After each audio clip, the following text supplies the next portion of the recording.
Hi VC, it's Rob here with another video, and this video is not a contest. So many contests on the VC. It's not a whole video, not showing stuff that I picked up. Just thought I'd talk about my favourite year in music, which is 1979. We've all got our favourite years. 1979 I was sort of 14, 15, just discovered girls, playing a lot of sport, just enjoying life really, innocence, and not really thinking about leaving school at that time. But so much great music around in 1979. So I've done a top 20 of my favourite albums from 1979. So get cracking. And number 20 is Squeeze and Cool for Cats. And I've said that this album has got lots of different colours, and I've even been told there's a green version, which I've never seen. 3 great singles on this album: Cool for Cats, Up the Junction, and Slap and Tickle.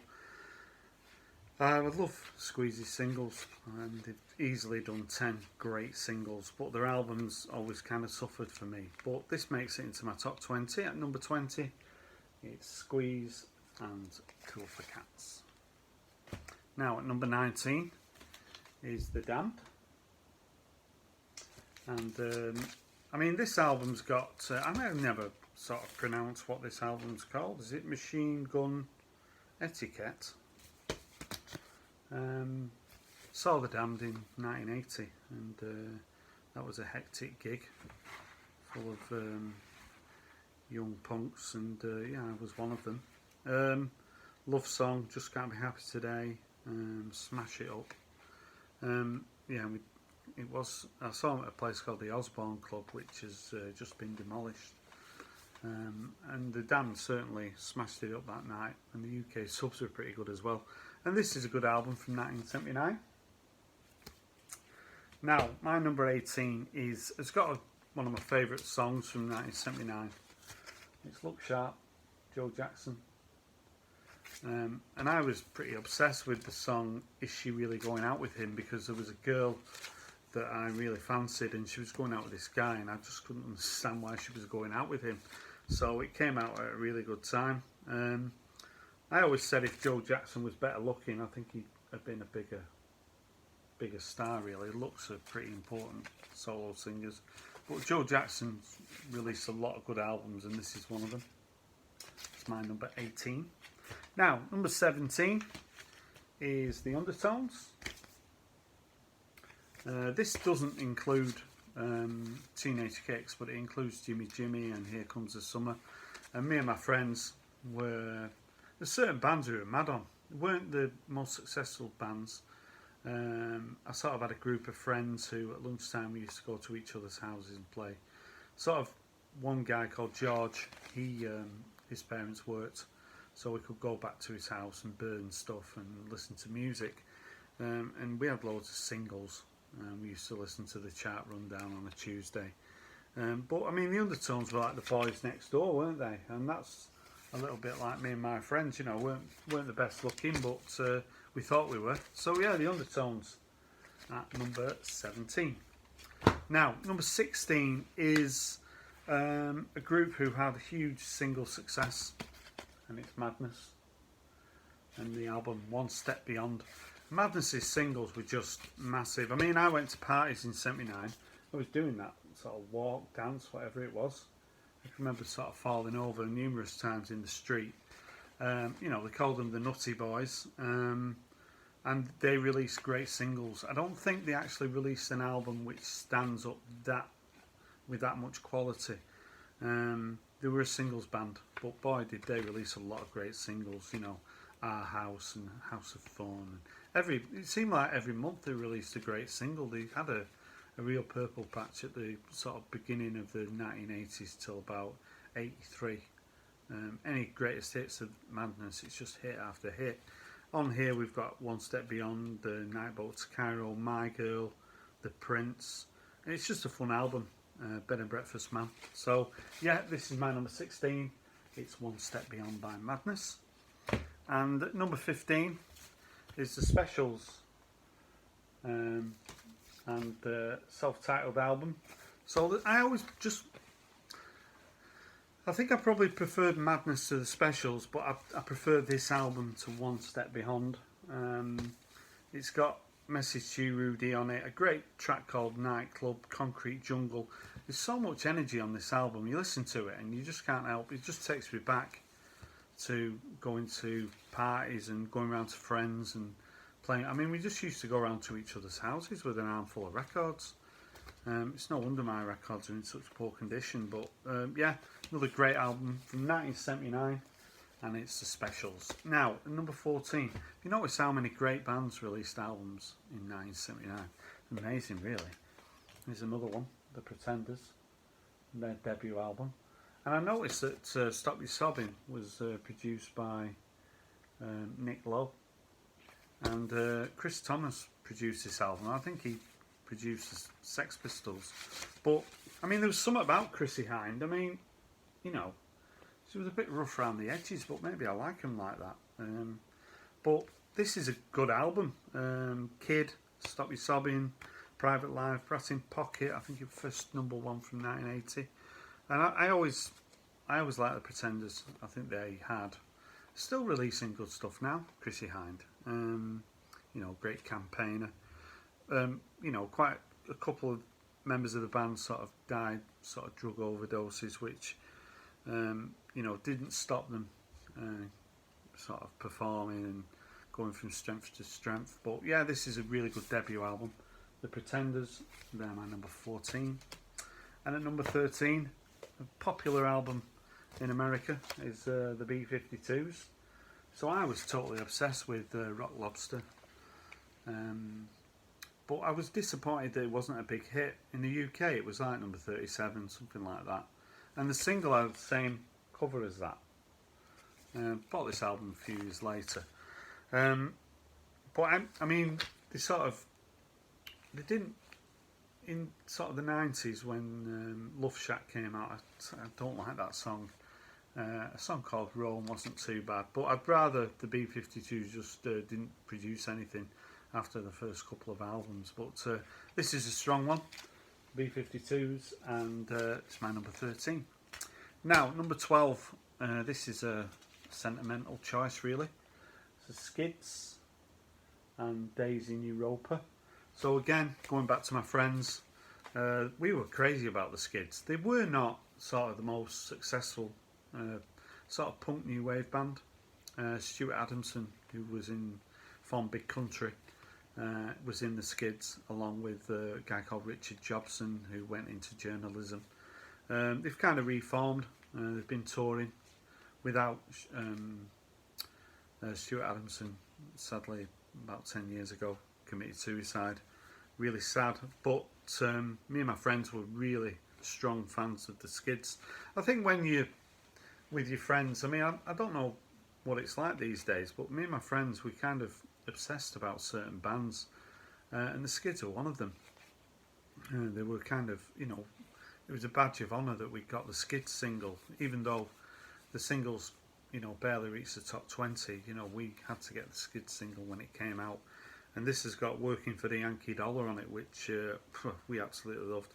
Also, Charade was another song, and Animation. So yeah, my number 12 is the Skids and Days in Europa. Now, not making it into the top 10 is Gary Newman and The Pleasure Principle, and this has got Cars on it. Now, in 1979, there's no way I'd even be holding this, you know, but a couple of years is a long time when you're a teenager, and as we got out of sort of 81, I sort of realised Gary Newman was early stuff anyway.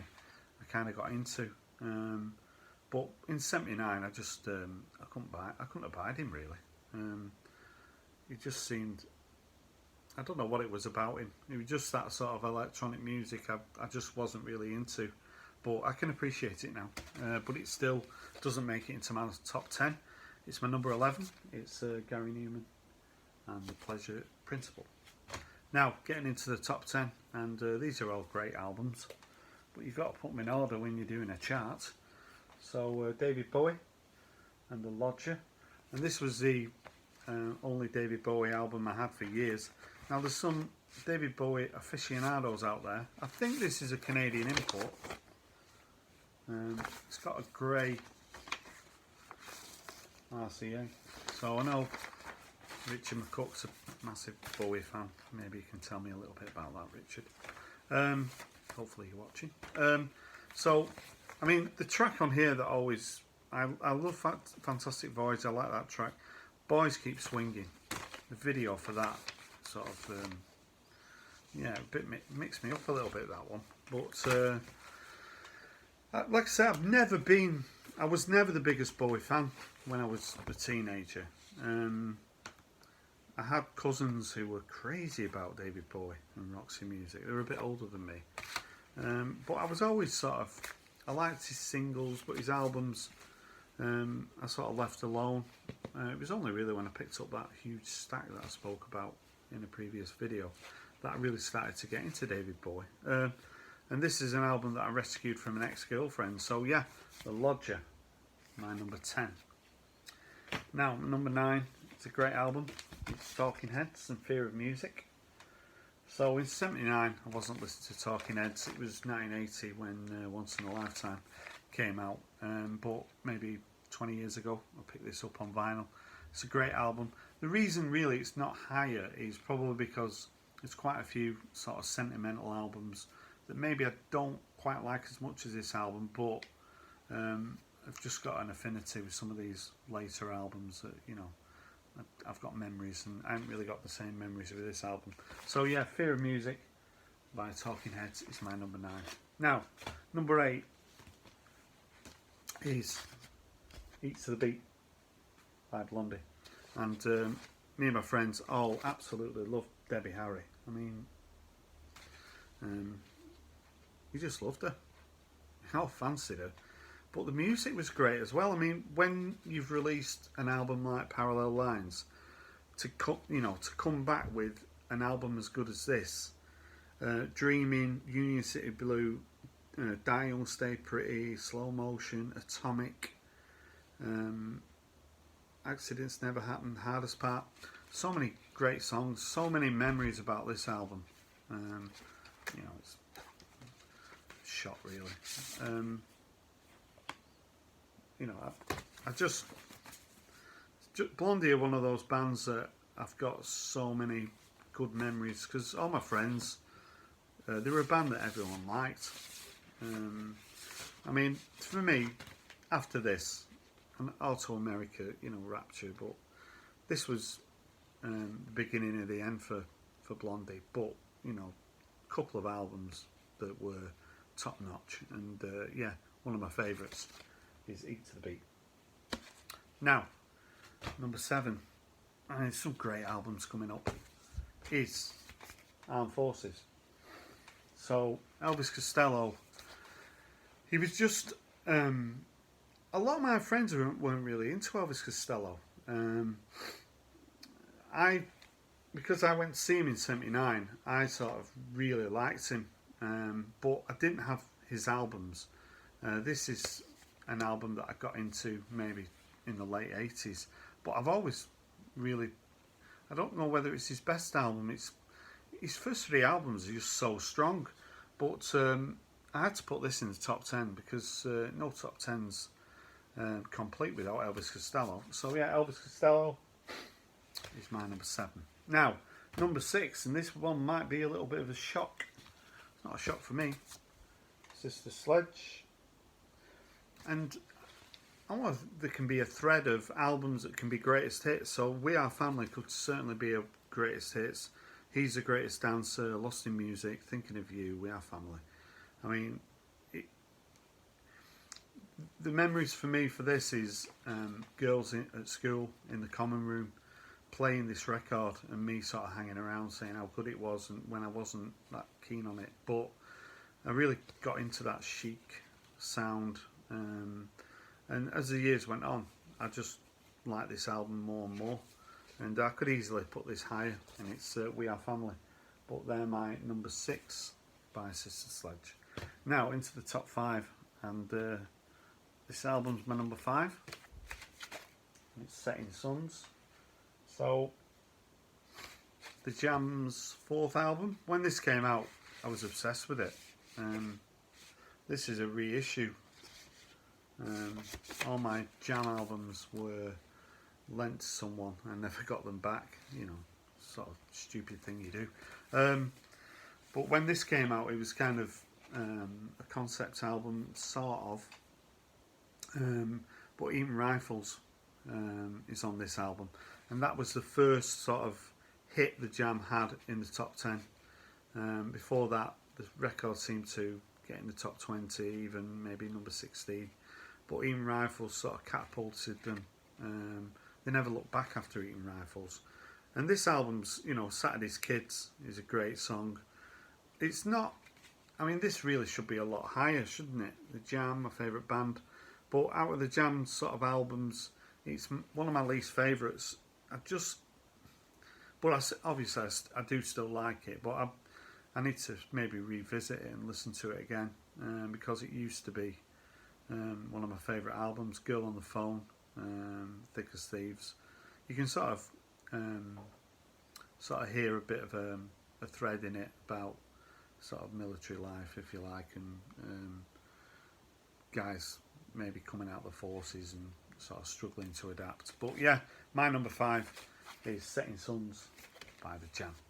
Now, my number 4 is quite apt. I didn't do this on purpose. The Gang of Four, and Entertainment. And at weekend, sadly, Andy Gill, the guitarist from the Gang of Four, passed away. 64 years of age. Great guitarist, very sort of distinctive sound. A little bit sort of television-ish. But my eldest sister, I'm not sure whether she had a relationship or she went out with one of the Gang of Four for a while, but she used to bring home sort of scratchy records from the Gang of Four that were, you know, very early issues. So I'm not sure what the backstory is there. I've played Damaged Goods to young guys who, like my son, and he kind of listens to it and thinks it sounds really fresh and new. And this is a really good album from '79. A lot of sort of reviews have this well up in the best albums of the 1970s, and I wouldn't disagree. It's a great album, but it's my number 4. Mainly because I didn't really get into this album until maybe 20 years ago. I think I picked up a CD copy of it. I mean, this is a reissue, but it's a great album. It's my number 4. It's the Gang of Four. Now, in 1979, this is an album that I wouldn't touch with a barge pole, and it's the Slits and Cut.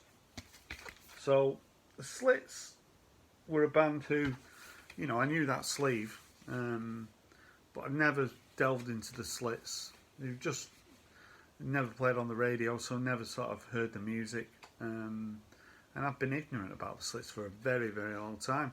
It's only pretty recently that I started to listen to them. And wow, what an album. They only made one album, but, you know, if you're going to just make one album, make it as good as this.